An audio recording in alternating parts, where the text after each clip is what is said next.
Our topic today is Sinew channels, interface with the world outside.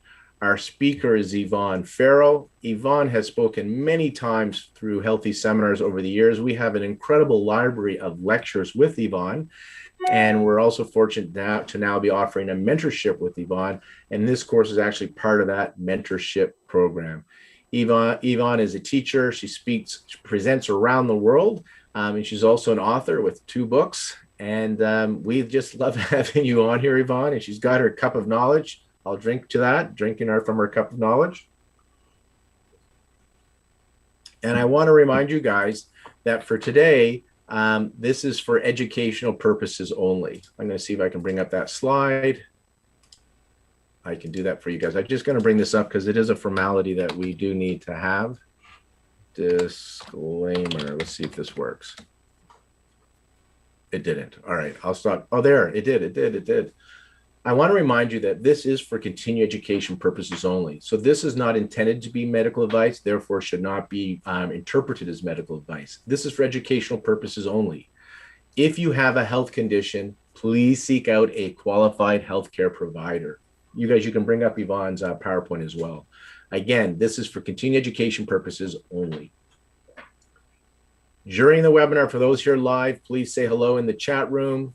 And we're looking forward for a typical lively interaction today. Thank you. For those on demand, sit back and enjoy this as well. Yvonne, you can take control of that PowerPoint, and we're looking forward to your lecture. Okay. My voice is still croaking. I guess the coffee hasn't kicked in yet. We'll see what happens. All right, so today we're going to be talking about the Sinew channels, but it's important, I think, to have sort of context for this particular lecture, because the Sinew channels are effective for a lot of different kinds of conditions. But this is going to be the first lecture in a series of 6 classes. And because we only have 6 hours for each class, the topic of the Sinews is going to be focused in a very particular way, as are all the other 5 lectures. So when we talk about the Sinew channels today, we're not really going to be talking so much about physical injury or neuralgia, the kinds of things you might normally use the Sinew channels for. What we are going to be talking about is how the Sinew channels help you to survive adversity. So in that sense, each of the coming lectures throughout the year are going to take a particular channel system and look at how that channel system participates in your survival, which is great, except for there's a cost for survival. And as many of us have noticed with our patients in this last year, or even with ourselves, there is a moment where the kind of stress or adversity that pushes survival becomes intense enough or lingering enough that we actually get stuck in survival mode. So when that happens and we're stuck in survival mode, there's a price to be paid for survival. There's a cost for that. And what we'll be looking at today over the course of this day is how that happens in the Sinews. What does that look like in the Sinews? Then what can we do about that to reduce the cost of survival and to restore healthy function? So that is a very specific way of looking at the Sinews that is not necessarily just for physical injury or trauma. So here are the modules. This is what we're going to do. Each module has a different channel system: Sinew channels, low collaterals, the primary channels, especially related to function in the middle jiao, the divergent meridians, the 4 C's of the 8 extras, so the Chong, the Ren, the Du, and the Dai Mai. And then the last class is the 4 transporters of the 8 extras, so the Chao and the Wei vessels. And each of these channel systems will be focused on what's their purpose in terms of surviving adversity, and how do they manage that, what functions allow them to do that, and what can go wrong when that happens. So what's the cost of surviving?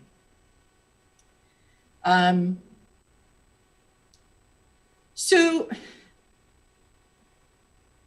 survival, the ability to stay alive from one day to the next, from one moment to the next, is really, really dependent on getting our brains to acknowledge certain things or to respond to certain things.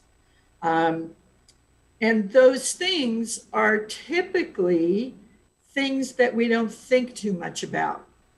They're things that are sort of unconsciously driven in us, and they are things that we built habits around in life, and so we don't really give them a lot of thought. So that would be things like, what are your basic needs, right? Do you have enough food? Do you have enough rest? Do you have enough protection? Do you have enough shelter? Do you have what you need to procreate? These are basic drives that are important to everyone in terms of survival. Where do you go to get those needs met, right? Can you figure out what you need, and do you know where to go to get that? The third thing is, where do you get the energy to produce the actions that will satisfy those needs? In other words, can you manage your energy reserves in a way that allows you to engage that energy to get your needs met? Threat is important in terms of survival. So are we able to sense danger or opportunity along the way? Are we spatially aware enough to, that's very funny, Durga. Are we able to sense danger and opportunity? Are we do we have enough sensory awareness to see an opportunity to get our basic needs met, or to avoid danger in the act of getting those needs met?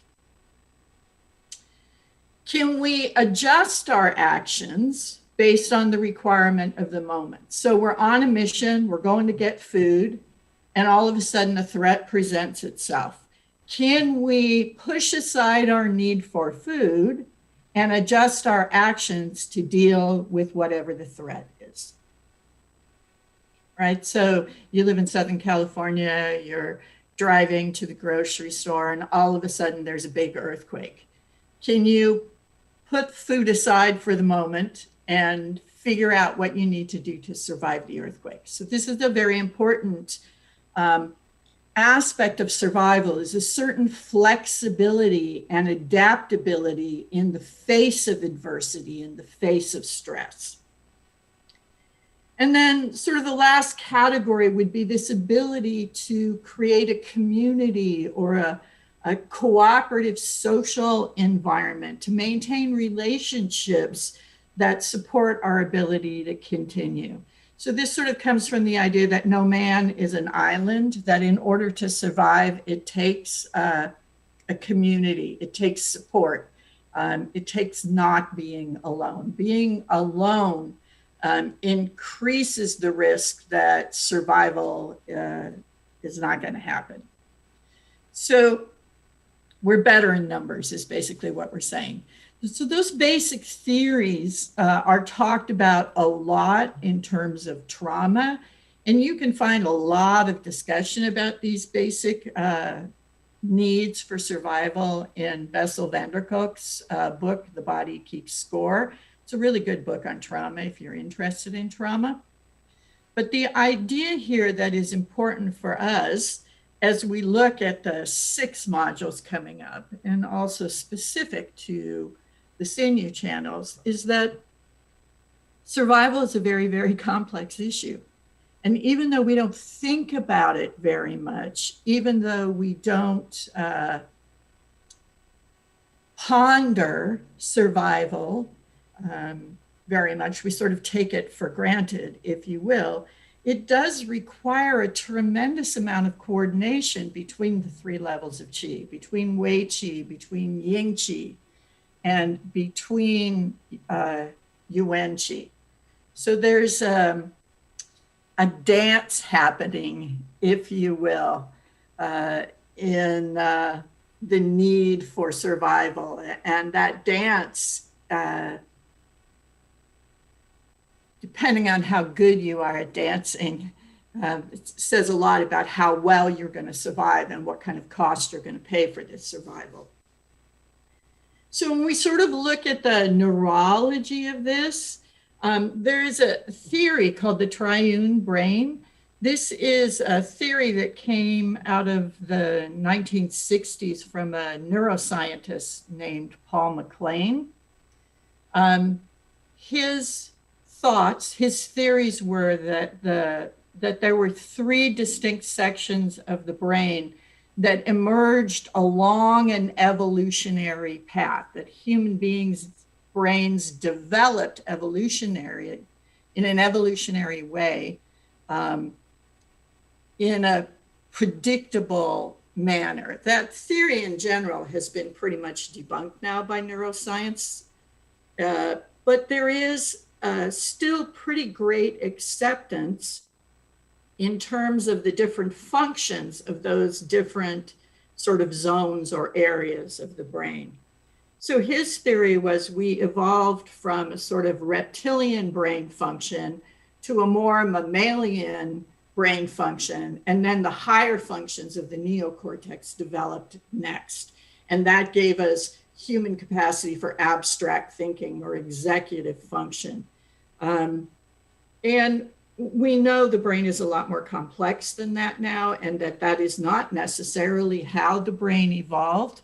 But we can still look at that theory and see the value especially from a Chinese medicine point of view, in the functions of those different aspects of the brain.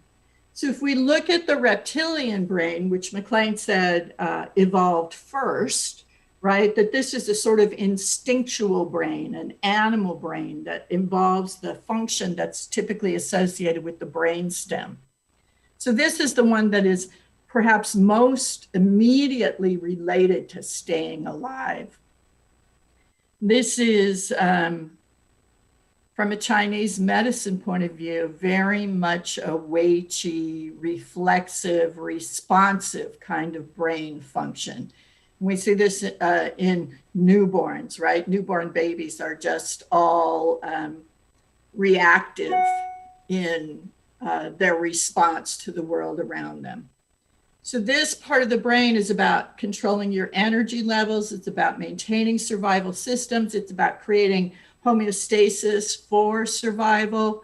It governs things like sleep, appetite, digestion, touch, arousal, heart rate, respiration, these things that we do without thinking too much about them. From a 5 spirits perspective, this is very much what the Po, or corporeal soul, which is the spirit that is associated with the lungs, does. It reflexively responds to the world around it in order to figure out what is needed to stay alive. MacLean then mentions that the mammalian brain is what develops or evolves next. And this is sort of Yang Qi function, if you will. We'll see this Yang Qi function show up later when we look at the low collaterals and the primary channels. So it's not playing a huge part in Sinew pathology, but it's definitely going to show up later. Here we have basically the function of the limbic system. So sometimes this is referred to as the emotional brain, if you will, the ability of the hippocampus, the amygdala, the hypothalamus to work in a coordinated way to keep us safe, to monitor danger. And we do this through Yin Qi, because Yin Qi is the Qi aspect of blood, and monitoring danger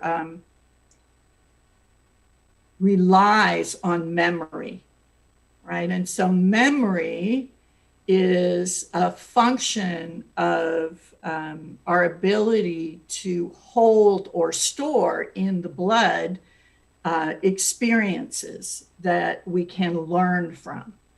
It's very much a Yin Qi thing. So here we're looking at emotions, we're looking at coping mechanisms, we're looking at how we respond to pleasure or how we seek pleasure, how are we shaped in response to experience? How do we learn from experiences, and then how do we take care of ourselves? Here is the place where emotions sort of throw a wrench into the works. If we can't control our emotions, if we can't control our blood flow, then our ability to learn from our experiences becomes impaired. And so we are less good at survival. From a 5 spirit point of view, we typically see this as being more related to the Yi, the spirit of the spleen, which is about thought. This is about the creation of context for learning. This is about intention or attention to specific goals. It's about socialization, and also the Hun. So that's the spirit of the liver, and this is about having a plan for the future, knowing where to go. You have to learn from the past in order